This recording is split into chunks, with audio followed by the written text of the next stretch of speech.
A wonderful morning to viewers across the world. It's Ayo Adams on the sports segment of the weekend show. And this weekend, we'll be digging deep into a northern fighting culture, Dambe, which is a traditional form of boxing that originated in West Africa, particularly in the northern region of Nigeria.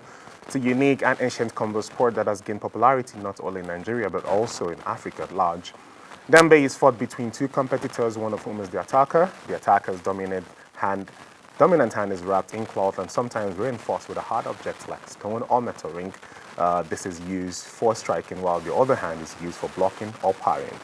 The bouts are usually held outdoors, with the fighters usually using a circular or square arena. The objective is to knock down the opponent or make them lose their balance. There are no formal rounds, and the fight continues until there is a winner. Dambe holds cultural and social significance in the northern society historically. It was a rite to passage for young men and a way to display bravery and strength. Today, Dambe continues to be a popular form of entertainment, especially during the festivals and celebrations. It also serves as a means for young men to prove their courage and skill. In recent years, Dambe has gained international attention and recognition and has experienced a new revival thanks to the part that social media has played and the internet. There are now organized Dambe competitions both locally in Nigeria and other parts of the world. This increased visibility has led to renewed interest in the sport, both as cultural tradition and as competitive sport. Dambe's unique blend of tradition and athleticism and cultural significance continues to make it a fascinating aspect of West African heritage. And on the show this morning, we'll be discussing the rise of the sport in northern Nigeria and also in Nigeria and most importantly in Africa at large. I'm joined by Maxwell Kalu. He is the founder of African Warriors Fighting Championship. Good morning, Maxwell. Good morning, Al. Welcome back on the Weekend Show. Thank you, Al. So first thing I want us to dive into is, with the last time you were here, you gave us the background, the historical moments, the inceptions. I want you to talk about the rise of the sport itself, its significance in the northern Nigeria, and it's now, going farther than in northern Nigeria. It's now becoming a sport that most people, whether northern or western or eastern, wants to watch the sport. What has brought about this new rise of Dambe? I'll go even further and say the rise is even beyond Nigeria, beyond Africa. It's global. I would say, personally, of course I'm biased, but I think Dambe is already Nigeria's biggest and best sporting export. Right. And that's because people are excited. No matter where you are in the world, no matter what language you speak, you understand two men fighting to see who's the biggest, who's the strongest, who's the best. So we're just seeing that people globally love this sport. If you're a fan of boxing, if you're a fan of MMA, you can appreciate Dambe and you can appreciate the raw nature of it.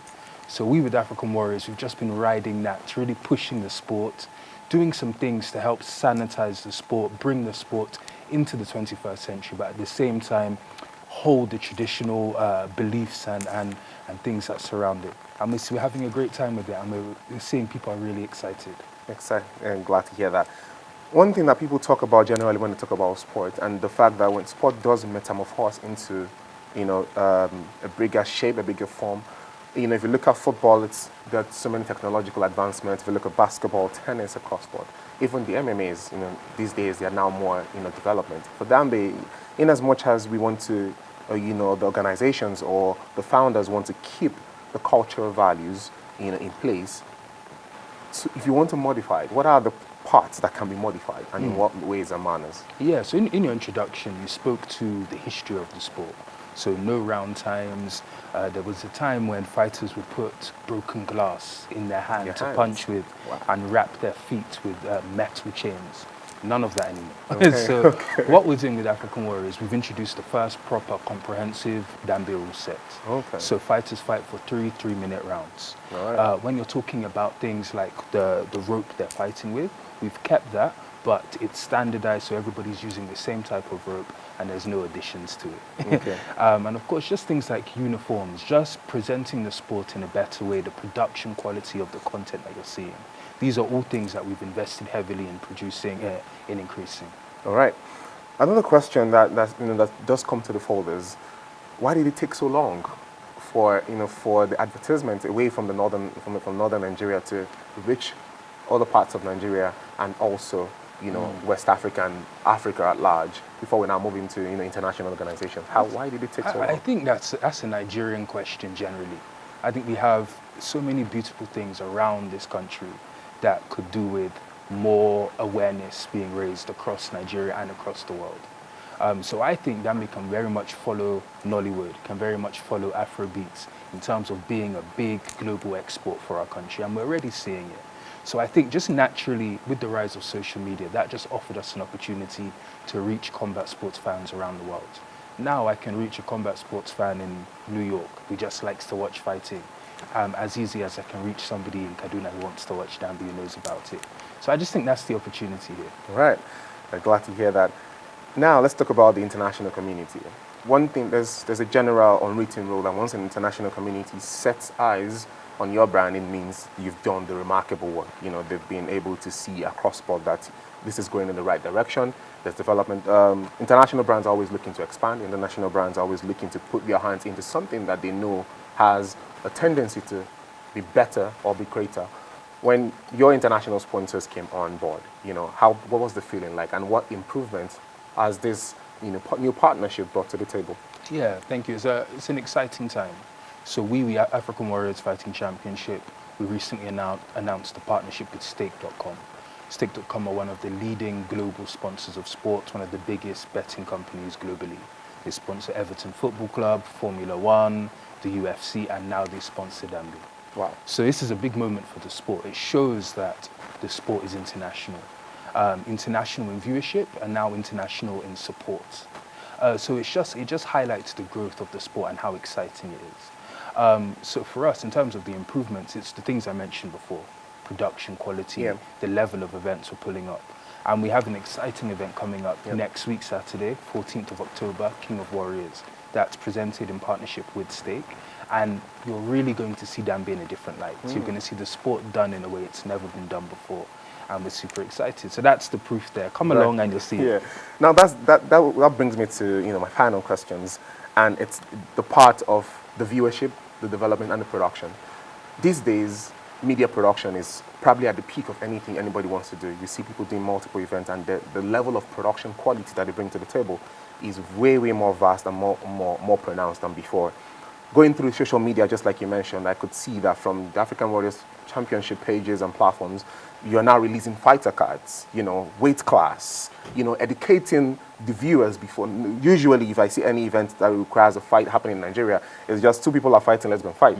But what I've been seeing you guys do from your pre-production is the fact that you're now labeling fighters, you know, maybe per their colors, differential per their colors, you know, the fight for houses, and the fact that there's, you know, like just the UFC does, the weight class, you know, their strengths, their weakness, and all those things. You know, it's really commendable. But for the fighters themselves, what do they stand to benefit, you know, from this new level of production that you're bringing onto the table? You know, what does the audience who doesn't know Dambe at all, what do they stand to benefit from watching the sport? So starting from the audience, you're going to be able to support form of culture that goes back hundreds, if not thousands of years. And you're going to be able to just have an enjoyable night watching sport. We in Nigeria, we're mad about sport. We love sport. We're crazy about sport. But as you know, we have a lot to do in terms of our live sporting experiences. And so what I can promise you, if you're watching at home on kick.com, I can promise you some great sporting action. If you come live, it'll be even better. And in terms of the fighters, our fighters really, these are young men largely who have dedicated their lives to this sport, have been fighting for years. And in many cases, people will be surprised but doing very well from it. These people are local heroes, they're big champions, they have big fellowships. I know guys who have built houses from Dambe, who have won cars from Dambe, who have won great cash prizes, who are looking after their families. So we, with African Warriors, for us, the essence of what we do is being able to raise the bar for these athletes. Better healthcare, better prizes when it comes to fighting, and a bigger platform. So that's why we're doing things like you said, like releasing the card ahead of time. You, Ayo, you might like coronavirus. You need to know his story. You need to be able to follow him. You need to know what he's coming to do in this fight coming up. So that's what we're doing. We're just trying to give them the biggest, best platform, and ultimately give them the best rewards and prizes for their hard work. Good hard work. Thank you very much, Maxwell. That has been quite insightful, you know, telling us about the developments, the recent growth of Dambe, and also the level of quality of production that is coming into the sport. The African King of Warriors, African Fighters Championship Dambe event will be happening next weekend on Saturday. Just the same time next weekend. It's happening here in Abuja. If you're a big fan of Dambe, follow us on our social media platform and also follow African Warrior Championship. Where can they find you on social media? Yes, so our social media is at African Warriors FC, Instagram, at African Warriors FC, TikTok, African Warriors Fighting Championship, Facebook, and YouTube. All right then. Also follow us on our platform on the weekend show. We will also promote the African Warriors fight. We will share the details on our social media platforms just so you can also navigate to the fighting arena come Saturday. Well, thank you very much, Maxwell, once again. Thank you for coming on the show. Thank you for having me. All right, my name is Ayo Adams, and this is where we leave it for the weekend. I'll be handing over to Aisha B. She has some juicy news on entertainment. Good morning, Aisha.